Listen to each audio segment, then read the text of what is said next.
যারা আনিসুল শুরুতেই আমি যেটা নিয়ে আলোচনা করতে চাচ্ছি, এই যে মুক্তিযুদ্ধ বিষয়টা নিয়ে আপনি এটা খেয়াল করবেন, নানা রকম ইস্যু কিন্তু আসছে। এক একজন এক এক কথা বলছে। কেউ বলছে মুক্তিযুদ্ধে এত লোক মারাই যায় নাই, কেউ বলছে শরণার্থীর সংখ্যা কয়েক হাজার ছিল মাত্র, এবং এখন আরেকজন বলছে যে মুক্তিযুদ্ধের ইতিহাসই যা আমরা দেখি সব তার নাকি 90% ভুয়া। তাহলে কোন 10% ঠিক, কোন 90% ভুয়া, এবং উনি এটা কিভাবে নির্ধারণ করলেন? এই সব মিলিয়ে আপনি কি মনে করেন মির্জা ফখরুল ইসলাম আলমগীরের মতো যে 71-কে ভুলিয়ে দেওয়ার একটা ষড়যন্ত্র চলছে? মির্জা ফখরুল ইসলাম যেটা বলেছেন এটা খুব ভালো উপলব্ধি। এবং ওনার আরো আমি কিছু বক্তব্য দেখেছি, এর আগেও উনি বলেছেন। আসলে 24-এর পরে এসে আমরা দেখতে পাচ্ছি আমাদের মুক্তিযুদ্ধকে নিয়ে নানা রকম বিতর্ক এবং ন্যারেটিভ সৃষ্টি করার প্রচেষ্টা চলছে। সেই কারণে মুক্তিযুদ্ধের সপক্ষের লোকজন ক্ষিপ্ত। তারা মনে করছে যে এই যে 24-এর আন্দোলন নিয়ে সত্যি সত্যি এরা মুক্তিযুদ্ধকে মানে আড়াল করতে চায়। এবং এর পেছনে যে স্বাধীনতা বিরোধী শক্তি আছে এতে তো কোনো সন্দেহ নাই। কারণ তারা 71-কে স্বীকারই করে না। 71-এ যে অ্যাট্রোসিটি হয়েছে, 71-এ যে গণহত্যা হয়েছে, মানুষ মেরেছে, 71-এ যে যা কিছু ঘটেছে, এগুলোকে অস্বীকার করে তারা শেখ হাসিনার আমলে যে 24-এ যে ক্ষমতার লড়াই হলো, একটা স্বাধীনতার যুদ্ধ আর একটা হচ্ছে ক্ষমতার লড়াই, এই একটাকে দিয়ে আরেকটাকে ঢাকার চেষ্টা করছে। আমি খুব আশ্চর্য হই, ইভেন এনসিপির দুই একজন ব্যক্তিও এটা এরকম এদের সুরে কথা বলে, যার কারণে এনসিপি কে বলা হয় যে জামাতের এরা বোধহয় বি টিম। তো যাই হোক সেই বিষয়টা, কিন্তু দেশের একটা প্রধান রাজনৈতিক দল যে বিএনপি এটা নিয়ে বারবার বলছে। তারা বলে যে 71-কে বোলানো যাবে না 24 দিয়ে, তাদের এই এই এই জায়গায় তাদের বক্তব্য স্পষ্ট। কিন্তু তাদের উপর মানুষ একটু অসন্তুষ্ট অন্য কারণে, যে মুক্তিযুদ্ধকে নিয়ে যে এত হেয় করা হচ্ছে, মুক্তিযোদ্ধাদেরকে যে এত অপমান করা হচ্ছে, আমাদের মুক্তিযোদ্ধাদের ভাস্কর্য ভাঙচুর করা হচ্ছে, কতগুলো আহ, যা কিছু স্থাপনা সবগুলোর উপর আঘাত করা হচ্ছে, বঙ্গবন্ধুর উপরও আঘাত করা হচ্ছে। যারা এই বঙ্গবন্ধুকে আঘাত করছে, তার ভাস্কর্যে আঘাত করছে, 32 নম্বর আঘাত করছে, বিএনপি কিভাবে নিশ্চিত থাকে যে এরা আরেকদিন শহীদ প্রেসিডেন্ট জিয়াউর রহমান, যাকে তারা স্বাধীনতার ঘোষক মানে, তাকে অপমান করবে না? অলরেডি তো হচ্ছে, তাকেও তো অপমান করা শুরু হয়ে গেছে।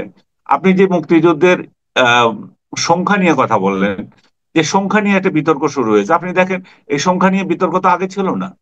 সংখ্যা নিয়ে একবার বলা হয়েছিল যে এটা 3 মিলিয়ন, বলা হয়ে গেছে আসলে 3 লাখ হবে। সেই জিনিসটাও মানা যায়। কিন্তু আপনি যখন এই সংখ্যা নিয়ে বারবার আপত্তি তোলেন, বারবার এটাকে জাস্টিফাই করতে চান, ইভেন 2000 বলেন, তার মানে তো মনে হয় যে এটা তো বলার অপেক্ষা রাখে না। এরা ডেলিভারেটলি এগুলো করছে, মুক্তিযুদ্ধকে বিতর্কিত করার জন্য এগুলো করছে।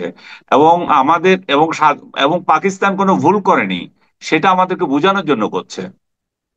এই প্রেক্ষিতে এখন যদি বদরুদ্দিন উমরের কথা আপনি বলছিলেন, বদরুদ্দিন উমরের কথা যদি আসে, উনি বলছেন যে উনি উনি প্রথমে বলা দরকার, এই বদরুদ্দিন উমর যাকে মানে ও তার বিরোধীরা বদ ওমর বলে ডাকে, এই ভদ্রলোক নিজে এত বড় বুড়ো হয়েও মুক্তিযুদ্ধের সময় মুক্তিযুদ্ধে যান নাই।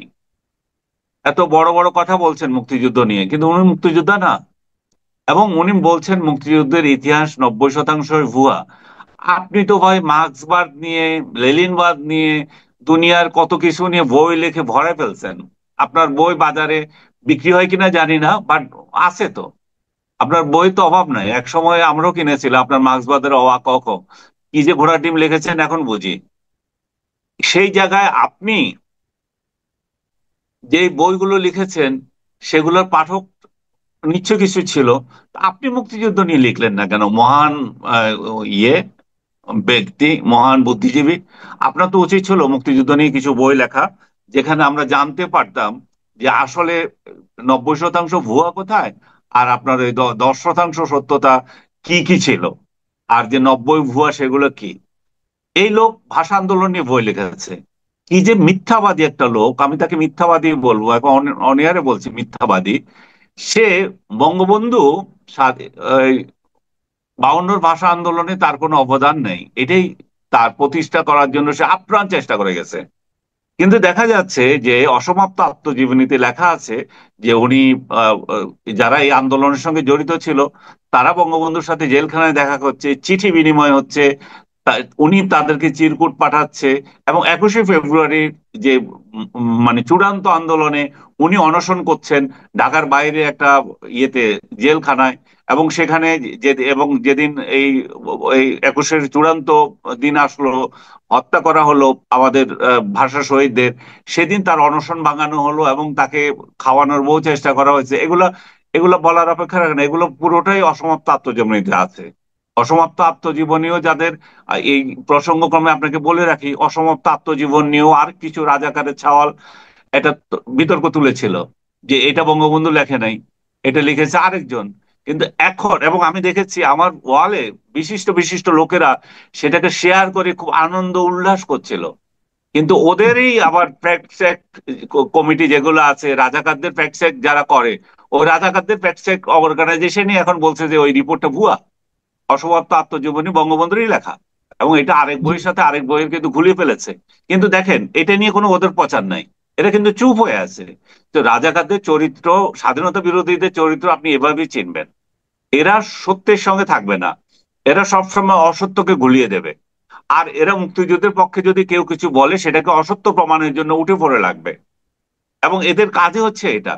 এবং ওই ফ্যাক্ট চেক কমিটি যেগুলো বললাম, হিউমার স্ক্যানার, ও হিউমার স্ক্যানার দেখবেন যে মুক্তিযুদ্ধ নিয়ে কেউ কিছু যদি মানে মিথ্যা কথা বলে, তখন এরা কিছু করে না। আমি এদেরকে নিয়ে স্ট্যাটাস দিয়েছিলাম যে এখন ওই হিউমার স্ক্যানারকে থ্যাঙ্কস জানাতে হয় যে ওরা দিয়েছে এবং ওরা এটার গবেষণা করেছে। আমি বলেছি যে এখন হিউমার স্ক্যানার কোথায়? হিউমার স্ক্যানার এসেছে এবং এসে বলেছে যে এটা ভুয়া রিপোর্ট। চ্যানেল 24 একটা ভুয়া রিপোর্ট করেছে, অসমাপ্ত আত্মজীবনী বঙ্গবন্ধুর লেখা না। এবং চ্যানেল 24ও তার রিপোর্ট এখন গায়েব করে দিয়েছে। আমি হুম। মানে আমার এত ইয়ে লাগছে যে বাংলাদেশে এই যে বঙ্গবন্ধুর পক্ষে একটা লোক নাই যে আদালতে গিয়ে এই এই এই মিথ্যাবাদী রিপোর্টারদেরকে চ্যালেঞ্জ করতে পারে এটা এবং হয় এই কি, মিথ্যা রিপোর্টের জন্য সাজা দিতে পারে। এটা আপনার ওই ট্যাগিং এর ভয়ে হয়তো করে না, অনেকে হয়তো করতে চায়, ভাবে আবার, কারণ সরকার তো মব জাস্ট এই মব ভায়োলেন্স কে কোনোভাবেই নিয়ন্ত্রণ করতে চায় না। সেক্ষেত্রে আপনি গেলে হয়তো আপনি মবের শিকার হতে পারেন। এটাও তো একটা ভীতি। হ্যাঁ, সেটাও ঠিক। তার মুক্তিযুদ্ধ এবং বঙ্গবন্ধু নিয়ে কিছু লিখলেই মনে হচ্ছে যে সে আওয়ামী লীগের, মানে একটা সুন্দর একটা ট্যাগ দেওয়া শুরু হয়ে গেছে আওয়ামী লীগের। এই মনে হচ্ছে যে আওয়ামী লীগের সম্পত্তি, এই যে মুক্তিযুদ্ধ এবং বঙ্গবন্ধু আওয়ামী লীগের সম্পত্তি। এরাই কিন্তু বলতো আওয়ামী লীগ যদি বঙ্গবন্ধুকে ছেড়ে দিত তাহলে উনি মহান নেতা হতেন, আমরা তাকে পূজা করতাম সবাই। হ্যাঁ, হুম, হুম, হুম। জয় বাংলা ওরা বলে কেন? জয় বাংলা তো মুক্তিযুদ্ধের স্লোগান ছিল, ওরা কেন হাইজ্যাক করলো? ওরা নিজেরাই এগুলো করতেছে। তো এগুলো বলে লাভ নাই, এগুলো পুরনো কথা। এবং এরা বারবার প্রমাণ করছে যে এখন 5 আগস্টের পর ওরা আরো ভালো করে প্রমাণ করছে যে আসলে মুক্তিযুদ্ধের একমাত্র ধারক দল এখন আওয়ামী লীগই আছে। যাকে আমি নিজেও এই সবসময় ট্রোল করতাম যে এরা চেতনা বিক্রি করে চলছে। এখন দেখছি যে ওরা চেতনার জন্য ঠিকই আছে। চেতনা অন্যরা বিক্রি করছে না, চেতনা চেতনা কিভাবে নষ্ট করা যায় সেই প্রতিযোগিতায় লেগেছে। আমাদের মুক্তিযুদ্ধকে হেয় করা, আমাদের শহীদের সংখ্যাকে হেয় করা, আমাদের ইতিহাসকে হেয় করা। এরা পারলে তো এখন পাকিস্তানের কাছে ক্ষমা চেয়ে বসে যে ভাই, আমরা যে মুক্তিযুদ্ধ করেছিলাম সেটা অপরাধ করেছিলাম। এই যে আমরা যে তবে ক্ষমা আমি কিন্তু চাওয়ার মনে জন্য করি, চাপ দিচ্ছি, আমরা এই যে যে আপনি ক্ষমা বলেন চাওয়ার না, জন্য চাপ দিচ্ছি, এরা উল্টা ক্ষমা চাইবে যে ভাই আমরা না অপরাধ না, করেছিলাম, আমাদেরকে ক্ষমা করে দে।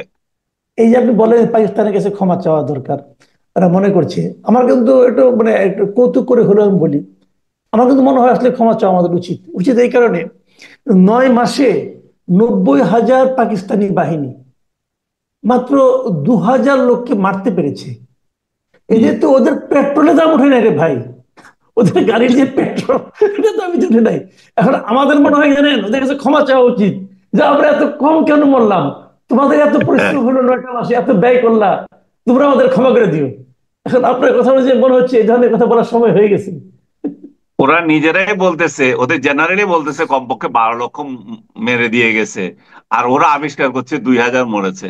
কতটা বেজন্মা হলে এই ধরনের মেন্টালিটি পোষণ করলে বাংলাদেশে নিজেদের ইতিহাসকে এভাবে বিকৃত করে কেউ? আমি আমি আপনাকে আরেকটা তথ্য দিই। পাকিস্তানের এই মানে পরাজয়ের পর ওরা যখন চলে গেল, যাওয়ার পর যখন নাকি ওখানে কিন্তু পাকিস্তানে একটা কমিশন হয়েছিল এই মুক্তিযুদ্ধ নিয়ে, হামিদুর রহমান কমিশন, আপনি নিশ্চয়ই খেয়াল হ্যাঁ, আছে। আমি জানি ওই রিপোর্ট।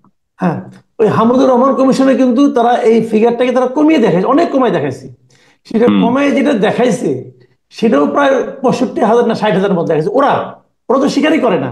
তারপরে ওরা হুম। বলছে যে ক্যাজুয়ালিটি ছিল 65 থেকে মানে 70,000-এর মতো, 65,000-এর মতো, আর এই ফিগারটা উল্লেখ করেছে। আর হুম। আমাদের নতুন ইতিহাসবিদ বলছে 2,000। যাই হোক, এই আলোচনা যত কম করা যায় তত ভালো। আমি এখন একটা অন্য হুম। প্রসঙ্গে আসি, নির্বাচন নিয়ে। এই নির্বাচনটা আমরা কিন্তু ভেবেছিলাম যে একটা নির্বাচন হবে, আমাদের দেশের মানুষ তাদের পছন্দ অনুযায়ী আগামী যে শাসক কে হবে, মানে শাসন ক্ষমতা কার হাতে থাকবে সেটা বেছে নিবে। কিন্তু এর মধ্যে নির্বাচন নিয়ে নানা ধরনের ষড়যন্ত্র হয়ে উঠছে, কাদা ছোড়াছুড়ি হচ্ছে, আবার অনিশ্চয়তা তৈরি করা হচ্ছে। তারেক রহমান যখন বলেন যে এই আন্দোলনে যারা সহযোদ্ধা ছিল তারা এখন মানে স্বৈরাচারের মতো বিএনপির বিজয় ঠেকাও প্রবণতা তাদের মধ্যে লক্ষ্য করা যাচ্ছে। তো এটা আসলে কেন ওনাকে এরকম এরকম কথা বলতে হচ্ছে? আমার মনে হচ্ছে সবারই একটাই লক্ষ্য, যে নির্বাচন পিছিয়ে যাক। নির্বাচন যখন না হয়, আপনার তো বিএনপির প্রতিপক্ষকে এনসিপি এবং জামাত, তারা তো এনজয় করছে। জামাত নেতারা তো এখন বেড়াতে যাচ্ছে, দেখলাম আজকে চীনে যাচ্ছে পুরো, মানে স্টলওয়ার্ড যারা আছে সবাই। তো এরা এরা তো আনন্দে আছে। এখন এই যে বাংলাদেশে যে একটা ইলেকশন, এবং তাদের যে ইলেকশন প্রস্তুতি, ইলেকশন যে করতে হবে, দলটাকে নিবন্ধিত করতে হবে, এটা তো আমি দেখছি না তাদের মধ্যে। তারা তো ভেবেই নিয়েছে, বা তাদের অ্যাক্টিভিটিজে মনে হয় যেন ফেব্রুয়ারিতে ইলেকশন হচ্ছে না। এবং তারা যে বলছিল একজন যে ফেব্রুয়ারিতে ইলেকশন হবে না, ওইরকমই মনে হচ্ছে। আর জামাত তো যত ইলেকশন পিছিয়ে যেতে পারে তাদেরও লাভ। যদিও একটা একটা স্বীকৃতি তাদের আছে, এই যে ডামাডোলের মধ্যে তারা যে বিরোধী দল ও হলেও যেতে পারবে, সেটাও তো তাদের একটা বড় স্বীকৃতি। বাংলাদেশের মতো একটা একটা দেশে জামাতে ইসলাম, যার কোনো অস্তিত্ব নাই কোথাও, তারা, মানে অন্য দেশের বাইরের কথা বলছি আমি, তারা এই দেশে এসে প্রধান বিরোধী দল হয়ে যাওয়ার সম্ভাবনা আছে। কারণ যেভাবে ইলেকশন যদি হয়, এটা চোখ বন্ধ করে বলা যায় যে বিএনপি ক্ষমতায় যাবে এবং তারা ইয়েতে যাবে। কারণ জামাত যদি ক্যারিশমা দেখাতে পারতো, জামাতের নেতৃত্বের অনেকে বলে, আমির থেকে শুরু করে অনেক ভালো নেতা আছেন, আমি অস্বীকার করি না, সৎ নেতাও আছেন, আমি আপনাদের বারবার বলেছি, এখানেও বলেছি।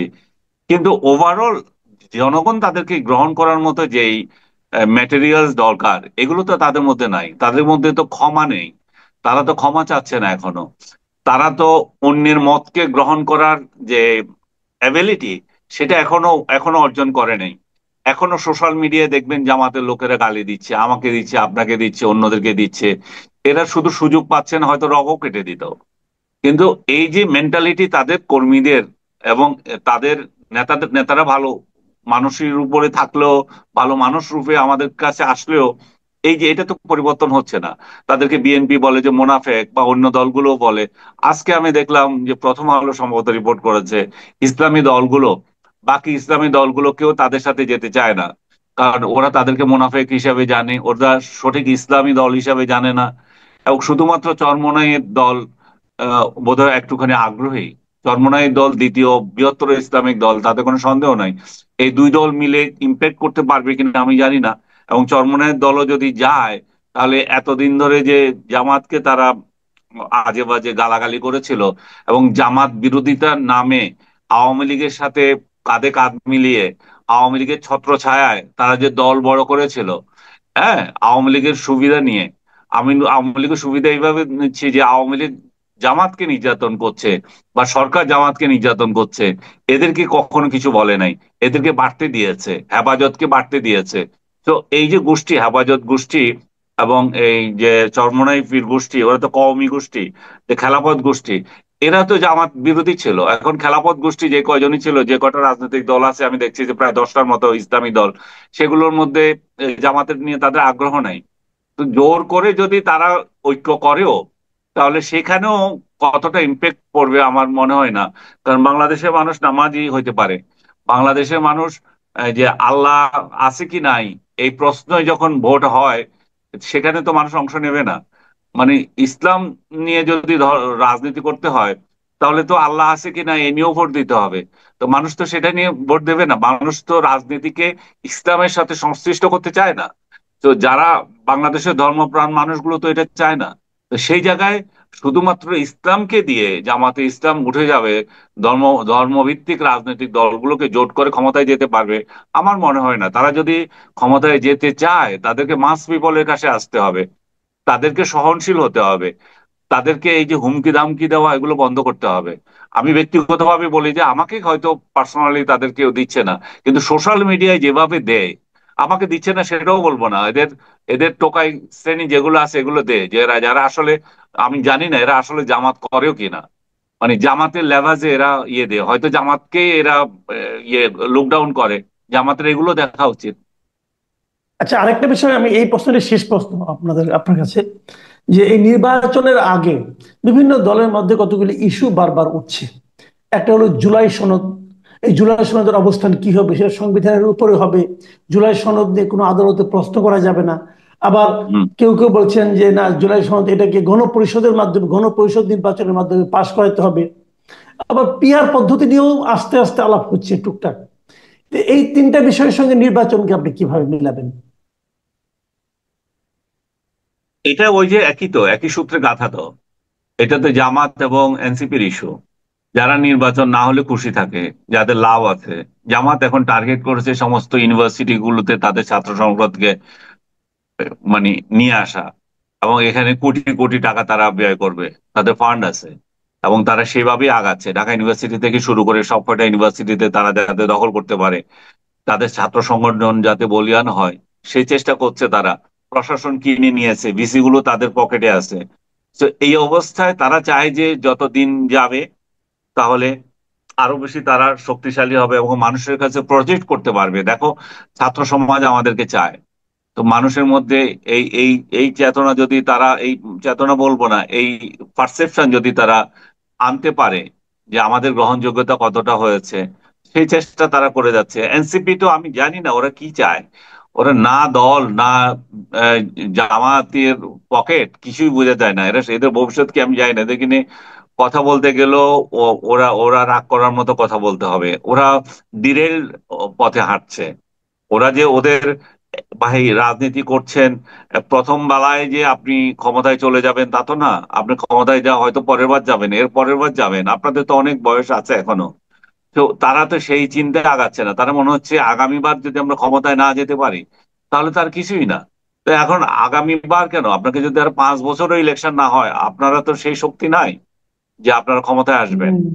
তো এখন আমরা আল্লাহ আল্লাহ করছি যে একটা ভালো নির্বাচন যাতে এদেশের মানুষের হয়, যেটা দিয়ে ডক্টর ইউনূস নিজেও একটা শেষ বেলা এসে অন্তত এইটুকু গর্ব করতে পারেন যে আমি একটা ইলেকশন দিয়েছি, একটা ভালো ইলেকশন দিয়েছি।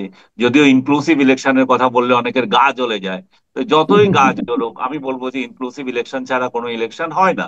এবং যেটা হুম, হচ্ছে হুম, হুম। সেটা বাংলাদেশের জন্য খুবই যে ভবিষ্যতে যে খুব কল্যাণ নিয়ে আসতে হবে পারবে, সেটা আমি বিশ্বাস করি না।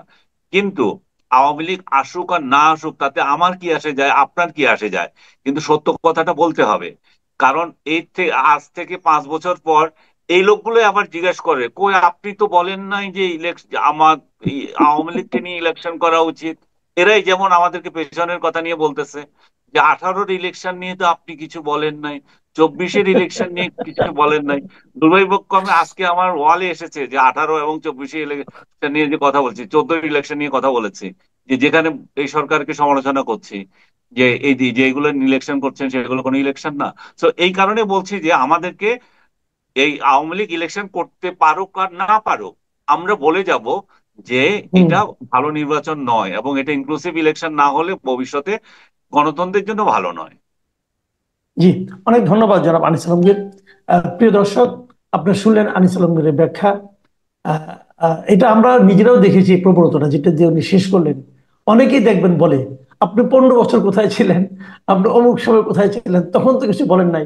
আমরা খালি একটা কথা বলি ভাই, যে আপনি কোথায় ছিলেন, আপনি কোথায় ছিলেন বলেন। এখন যাকে আপনি 10 জন লোক, শরীফ ভাই, আমি শুরুতেই বিভুদার বিষয়টা আনতে চাচ্ছি, বিভুরঞ্জন সরকারের কথাটা। কারণ আমি এর মধ্যে দেখলাম যে আপনি আপনার ফেসবুকেও বিভুরঞ্জন সরকারকে নিয়ে একটা পোস্ট দিয়েছেন। তার মানে আপনার সঙ্গে ওনার কিছু ব্যক্তিগত স্মৃতিও আছে। তো স্মৃতিচারণের জন্য হয়তো আপনাকে অতটা সময় আমরা দেব না। এর সংক্ষেপে ওনার মৃত্যুটা নিয়ে আপনি যদি একটু বলতেন। আপনাকে ধন্যবাদ। দর্শক শ্রোতাদেরকে ধন্যবাদ।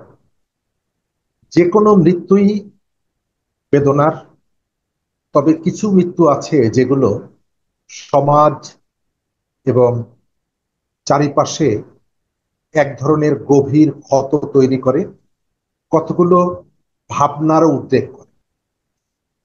বিবুধার মৃত্যুর আগে যে চিঠিটা ছাপা হয়েছে আমরা মিডিয়াতে দেখেছি, তার ভেতরে অনেকগুলো প্রশ্ন আছে, কিছু কিছু প্রশ্নের উত্তরও আছে। আমাদের সমাজে তিনটা কাজ আমরা খুব বেশি করি। প্রথমত, আমরা সন্দেহ করতে পছন্দ করি। দ্বিতীয়ত, আমরা পরামর্শ দিতে পছন্দ করি। তৃতীয়ত হচ্ছে, পছন্দ না হলে দালাল ট্যাগ লাগিয়ে দিতে পছন্দ করি। বিবুধা কিভাবে মারা গেছেন এটা নিয়ে এক ধরনের সন্দেহ তৈরি হচ্ছে। তবে আমি, আমার পর্যবেক্ষণ, তিনি তার লেখার শেষ লাইনে যেটা বলেছেন, সারা জীবন প্রায় 40-50 বছর ধরে যিনি লিখছেন, তিনি একটা লেখার শেষে যে লাইনটা বলেছেন, এটাই সম্ভবত আমার শেষ লেখা। তো এর ভেতর থেকে তার মৃত্যু সম্পর্কে আমার কাছে একটা মেসেজ এসেছে। বিবুধার রাজনৈতিক কারণে আমার সাথে দীর্ঘদিনের সম্পর্ক, তবে তার এই মৃত্যুটা আমাদের কাঙ্ক্ষিত ছিল না, কাঙ্ক্ষিত না। অন্য কারোই এইভাবে মৃত্যু আমাদের কাঙ্ক্ষিত। তবে আপনারা যারা গণমাধ্যমে কাজ করেন, বুকের ভেতরে পাথর চাপা দিয়ে অনেক সময় কাজ করতে হয়। এটি শুধু আর্থিক সচ্ছলতা বা সক্ষমতার বিষয় না। আপনি যে চিন্তাকে ধারণ করেন, যে হাউজে কাজ করছেন, সেখানে সেই চিন্তার রিফ্লেকশনটা আপনি না ঘটাতে পারলেও আপনার বেতন যাই দিক না কেন, একজন পেশাদার সাংবাদিকের জীবনে এটা আমার ধারণা খুবই বেদনাদায়ক।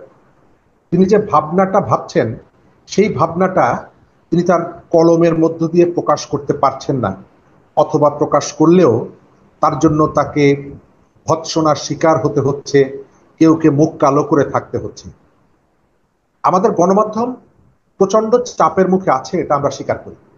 তবে বিবুধার লেখার মধ্যে আমি একটা জায়গায় অ্যাড্রেস করব, যে সাংবাদিকদের, তারা তো বৈষম্যের বিরুদ্ধে কথা বলেন, বৈষম্যের বিরুদ্ধে লেখেন, কলম ধরেন, কিন্তু তার একটা লাইন, যে আমার বিভাগের প্রধান যে কয় টাকা বেতন পান, আমি যদি ওই কয় টাকা বেতন পেতাম। অর্থাৎ আসলে আপনি দীর্ঘদিন প্রিন্ট মিডিয়ায় কাজ করেছেন, একটা হাউজের মধ্যে এই যে বৈষম্যের জায়গাটা, আমার মনে হয় রাষ্ট্রীয় জীবনে যে বৈষম্য, সেগুলো আপনি চাইলেই দূর করতে পারেন না, অনেক পলিসির কারণে, অনেক কিছুর কারণে। তবে বিবুধার এই মৃত্যুর ভেতর থেকে আমাদেরকে তিনি জানিয়ে দিয়ে গেলেন যে আমরা অন্তত এই যে কর্মস্থলে যে বৈষম্য, যে বিভাজন, এই বিভাজনটা দূর হওয়া দরকার। আপনি দেখেছেন এর মধ্যে যে রাজনীতিতে আগামী নির্বাচনের আগে শর্ত হিসেবে যে সমস্ত সংস্কারের কথা বলা হয়েছিল, সেই সংস্কারের মধ্যে একটা বিষয় জুলাই সনদ নিয়ে বেশ বিতর্ক হচ্ছে। এনসিপি একটা দৃঢ় অবস্থানে আছে, আবার জুলাই সনদের নিয়ে জামাতে ইসলামী তারাও একটা প্রসঙ্গ তুলছে, এটা কিভাবে কি করতে হবে। এবং বিএনপি বলছে যে এটাকে কোনোভাবেই, এর দুটো প্রসঙ্গ নিয়ে তারা তো খুব স্পষ্টভাবে প্রতিবাদ করছে যে একটা, এটাকে মানে সংবিধানের উপরে স্থান দেওয়া যাবে না, অথবা এটাকে নিয়ে কোনো মানে আদালতে প্রশ্ন না করার যে মানে শর্ত, সেটাও তারা মানতে রাজি হচ্ছে না। তো এই সব মিলে জুলাই সনদের ভবিষ্যৎ নিয়ে আপনি আপনি কি ভাবছেন? প্রথমত আমি আমার ওপিনিয়নটা দিই, একটা দেশের সংবিধানের থেকে বড় কোনো কিছু হতে পারে না। যারা জুলাই সনদকে সংবিধানের উপরে স্থান দিতে চান, তাদের মধ্যে একটা খারাপ মতলব আছে। আমরা গত জুলাইয়ের পর থেকে দেখতে পাচ্ছি জুলাইয়ের স্পিরিটটাকে ভিন্ন দিকে নিয়ে যাওয়া, এবং স্পষ্ট করে দেখতে পাচ্ছি মুক্তিযুদ্ধের কাউন্টার হিসাবে এটিকে প্রতিষ্ঠা করার একটা চেষ্টা আছে। আমরা এই বিষয়ে যেই অবস্থান নিক, যারা মুক্তিযুদ্ধকে ছোট করতে চাইবেন, আমরা তাদের বিপক্ষে। আমরা জুলাইয়ের একটা ঘোষণা দরকার, এটাকে স্বীকার করি, অস্বীকার করা যাবে না। জুলাই আমাদের রাজনীতিতে, আমাদের জীবনে, রাষ্ট্রীয় জীবনে একটা বিরাট প্রভাব তৈরি করেছে, তাৎপর্য তৈরি করেছে, এবং জুলাইয়ের আলোয় আমাদেরকে এগিয়ে যেতে হবে। কিন্তু কোনোভাবেই বাংলাদেশের সৃষ্টি মহান মুক্তিযুদ্ধের প্যারালাল অথবা তার প্রতিদ্বন্দ্বী এটিকে তৈরি করা যাবে না। এনসিপির যেটি বলেছেন, এনসিপি এখন পর্যন্ত নিবন্ধন পায়নি, অনিবন্ধিত একটি দল। কিন্তু দেখা যাচ্ছে এনসিপি চাইছে তারা যেভাবে বলবে সমস্ত রাজনৈতিক দলগুলো তাদের কথা অনুযায়ী চলতে হবে। আপনার খেয়াল রাখা দরকার, এনসিপি কিন্তু 1 বছর আগে, গত বছরের জুলাই মাসে তার যে আবেদন ছিল যে এই শিক্ষার্থীদের, সেই আবেদনটা এখন নেই। রাজনৈতিক দল গঠনের প্রক্রিয়ার ভেতর থেকে তাকে প্রতিযোগিতা এবং প্রতিদ্বন্দ্বিতা করতে হবে অন্যান্য রাজনৈতিক দলগুলোর সঙ্গে। সে আমাদের যে স্নেহের জায়গায় ছিল, ভালোবাসার জায়গায় ছিল, শ্রদ্ধার জায়গায় ছিল, এখন সেই শ্রদ্ধাটা পাবে না এই কারণে যে সে একটা নির্দিষ্ট মতাদর্শ নিয়ে রাজনীতির মাঠে প্রতিযোগিতা করতে এসেছে। সুতরাং তাকে প্রতিযোগিতায় টিকতে হবে, প্রতিযোগিতা করতে হবে। কিন্তু দেখা যাচ্ছে তারা যেভাবে হুমকি দিচ্ছে, জুলাই অনুযায়ী নির্বাচন না হলে সেই নির্বাচনে আমরা অংশগ্রহণ করব না, আমার ধারণা তাদেরকে নিবন্ধন দেওয়া হবে। কিন্তু তাদের যে শক্তি, সামর্থ্য, জনসমর্থন, সেখানে তারা নির্বাচনে অংশগ্রহণ না করলে নির্বাচনের ফলাফলে যে খুব বেশি প্রভাব পড়বে আমি এটি মনে করি না। তবে গণ অভ্যুত্থানের মেইন স্টেক হোল্ডারদের একটা অংশ হিসাবে আমরা অবশ্যই চাই তারা নির্বাচনে অংশগ্রহণ করুক। নির্বাচনকে বিলম্বিত করা অথবা এটিকে কতগুলো চ্যালেঞ্জের মুখে ফেলে দেওয়ার একটা প্রবণতা আছে। জামাতের পক্ষ থেকেও বলা হচ্ছে যে আমরাও এই অবস্থা হলে নির্বাচনে অংশগ্রহণ করব না, কি পিআর লাগবে। আচ্ছা, বিএনপি যদি বলে যে পিআর দিলে আমরা নির্বাচনে যাব না, তাহলে সংকটটা আরো ঘনীভূত। আমরা আশা করি বিএনপি বড় দল হিসাবে এই ভূমিকাটা বিএনপি নেবে না, কারণ তার একটা রেসপন্সিবিলিটি আছে। আমরা এই যে অনড় অবস্থা, এই অনড় অবস্থা আমরা যেতে চাই না, এবং জি, এটি না হলে সেটি, সেটি না হলে এটি না করে জুলাইকে ধারণ করে যতটুকু একমত হওয়া যায় ওই পয়েন্টে। ডক্টর মোহাম্মদ ইউনূস কিন্তু বলেছিলেন যে সবাই সব বিষয়ে একমত হবেন না, যতগুলো জায়গায় একমত হওয়া যায় সেগুলোকে ধরে আমরা সামনের দিকে যাব। নির্বাচনের ম্যানিফেস্টোতে আপনি দেওয়ার সুযোগ আছে যে আমাকে যদি নির্বাচিত করেন তাহলে এই কাজগুলো আমি করব। কিন্তু এনসিপি এবং জামাতের ভিতরে একটি প্রবণতা দেখা যাচ্ছে, নির্বাচনের আগেই তারা সবকিছুই শেষ করে ফেলতে চায়। যারা জি, ক্ষমতায় যাবে বুঝতে বলছে পেরেছি। দুটো পক্ষই, তাদের এই মনোভাবটা কেন আমার কাছে সন্দেহ হয়। আমরা জুলাইয়ের অভ্যুত্থানে যারা সামনের কাতারে ছিলেন, অংশ নিয়েছেন, তারা কেউ ভবিষ্যতে কোনো রাজনৈতিক নিপীড়নের শিকার হন, আমরা এটি চাই না।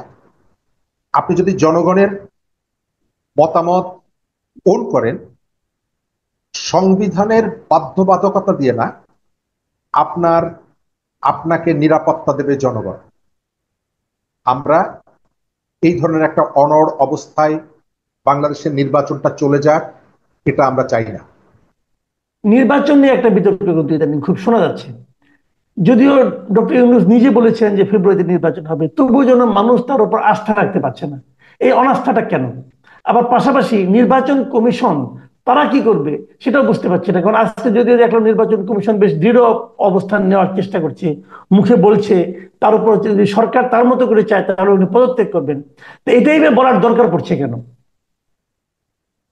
গতকালকে ইসি এবং ডিসি দুজনে, দুটো ঢাকা ইউনিভার্সিটি, তারা রহস্যজনক দুটো বক্তব্য দিয়ে রাজনীতির মাঠকে হঠাৎ করে উত্তপ্ত করে।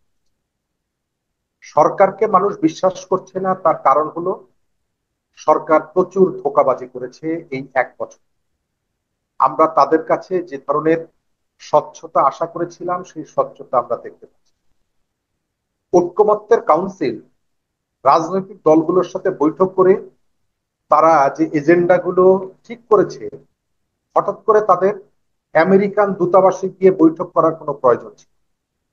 বাংলাদেশে অনেক বিদেশি দূতাবাস কাজ করে, আপনি কেন দলবল নিয়ে আমেরিকান দূতাবাসে যাবেন? প্রশ্ন তৈরি। নির্বাচন নিয়ে একটা ধোঁয়াশা আছে। এনসিপি সরকারের কাছের দল, সরকারের ব্লেসিং আছে এনসিপির প্রতি। এনসিপি যে বক্তব্যগুলো দিচ্ছে এবং জামাত যে বক্তব্যগুলো দিচ্ছে, মানুষের একটা বিরাট অংশ মনে করে এই সরকার এনসিপি এবং জামাতের দ্বারা প্রভাবিত। সুতরাং তাদের মতামতের বাইরে তারা হয়তো যাবে না, এক। দ্বিতীয়ত, সরকারের ভেতরে কেউ কেউ অনেকদিন ক্ষমতায় থাকার একটা বাসনা তাদের মধ্যে আছে। নির্বাচন বিষয়ে সরকারের পক্ষ থেকে ইলেকশন কমিশনকে যে ধরনের গাইডলাইন অথবা পরামর্শ দেওয়ার কথা, সেখানে কখনো কখনো ছন্দপতনের ঘটনা আছে। লন্ডনে তারেক জিয়ার সঙ্গে বৈঠক করার পর যে তাড়াহুড়া আমরা দেখেছিলাম সংবাদ সম্মেলনে, ডক্টর ইউনূসের উপদেষ্টা ডক্টর খলিলুর রহমান যেভাবে বলছিলেন, তারপরে একটা দীর্ঘ সময় কিন্তু সেটি এগোয়নি। প্রধান উপদেষ্টার সাথে নির্বাচন কমিশনার বৈঠক করার পর, দেখা করার পর তিনি বলেছেন নির্বাচন নিয়ে আমাদের কোনো কথা হয়, যদিও সব থেকে গুরুত্বপূর্ণ বিষয় ছিল ইলেকশন সম্পর্কে আলোচনা। মানুষ এটা প্রত্যাশা করেছে। সরকারের মধ্যে এখন পর্যন্ত নির্বাচন বিলম্বিত করার এবং সরকারের ঘনিষ্ঠদের একটা চেষ্টা আছে। সরকারের কাজগুলো নির্বাচন কেন্দ্রিক, অস্বচ্ছতা আছে। সর্বশেষ, নির্বাচনকে অর্থবহ এবং নিরপেক্ষ রাখার ক্ষেত্রে সরকার তার নিরপেক্ষতা ধরে রাখতে পারবে কিনা, এটা নিয়েও সন্দেহ আছে। জি, আমি শেষ প্রশ্নটা করতে যাচ্ছি, এটা নিয়ে আর বেশি সময় পাবো না হয়তো বা আমরা, তবে ছোট করে যদি একটু বলতেন। সেটা হলো যে আমরা দেখছি যে পাকিস্তানের পররাষ্ট্রমন্ত্রী আমাদের এখানে এই দেশ সফর করছেন, এবং এটা অনেকের কাছে খুবই গুরুত্বপূর্ণ বলে মনে করছেন এবং সিগনিফিকেন্ট মনে হচ্ছে। আপনি এর পেছনে কি কোনো রাজনীতিবিদ দেখছেন কিনা? আমাদের এখানে গত 15 বছর ভারতের একটা আধিপত্য ছিল। অন্যায় অযৌক্তিক ভাবে আমরা ভারতকে অনেকভাবে সুবিধা দিয়েছি, বিনিময়ে তাদের রাজনৈতিক সাপোর্টটা আমরা নিয়েছি, আওয়ামী লীগ দিয়েছি। 5ই আগস্টের পরে পরিবর্তিত অবস্থায় দেখা যাচ্ছে ভারতকে সুবিধা দেওয়ার যে ক্ষোভ, সেটিকে পুঁজি করে পাকিস্তানের সাথে একটা সম্পর্ক উন্নয়নের চেষ্টার নামে বাংলাদেশের মুক্তিযুদ্ধকে কোণঠাসা করার যে প্রবণতা, এটিকে আবার নতুন করে সামনে নিয়ে আসা হচ্ছে। গতকালকে যে বৈঠকগুলো হয়েছে, প্রত্যেকটা বৈঠকে ভবিষ্যৎ নির্বাচন নিয়েও নাকি আলোচনা হচ্ছে। পাকিস্তান নিজের দেশেই নির্বাচন প্রশ্নবিদ্ধ। ইমরান খান নির্বাচিত সরকার প্রধান, তাকে কারাবন্দী করে রেখেছে। সে আমার দেশে নির্বাচন নিয়ে কি করবে? এবং যে দেশটি বেশিরভাগ সময় কেটেছে সেনা শাসনে, তারা আমার এখানে নির্বাচনে কি ভূমিকা রাখে? আমরা পাকিস্তানের সঙ্গে ভালো সম্পর্ক চাই, ওই যে আগে আম কূটনীতি জাম কূটনীতি না, আমার মর্যাদার ভিত্তিতে। তবে তার ভিত্তি হবে 71। 71-এ তাদের যে হত্যাকাণ্ড, তাদের যে নিষ্ঠুরতা, অবশ্যই পাকিস্তানকে তার জন্য ক্ষমা চাইতে হবে। 71 ইস্যুটাকে সরকার অথবা যে রাজনৈতিক দলগুলো কার্পেটের নিচে চাপা দিয়ে রেখে পাকিস্তানের সাথে সম্পর্ক উন্নয়ন করার কথা বলছেন, তারা ভুল করছেন। এবং এর ভেতর থেকে 30 লাখ শহীদের সাথে, তাদের আত্মদানের সাথে এক ধরনের নিষ্ঠুর আচরণ করা হচ্ছে। আমরা আমাদের দেশে ভারতের আধিপত্য যেমন চাই না, তাকে স্পেস করে দিবেন সেটিও চাই না। পাকিস্তানের ভাবাদর্শ এখানে নতুন করে আপনি জায়গা করে দিবেন সেটি চাই না। সরকারকে অবশ্যই, আজকে ইউসুফদার যেটা বলেছেন যে আমরা ইতিমধ্যেই 3বার আমাদের অবস্থান পরিষ্কার করেছি, সরকারের অবস্থানটা আমরা জানতে চাই। কারণ এই মন্ত্রীকে সরকার আমন্ত্রণ জানিয়ে এসেছে। আমরা পাকিস্তানের এতদিনের আচরণে সন্তুষ্ট না। মুক্তিযুদ্ধের প্রশ্নে তাকে প্রকাশ্যে ক্ষমা চাইতে হবে।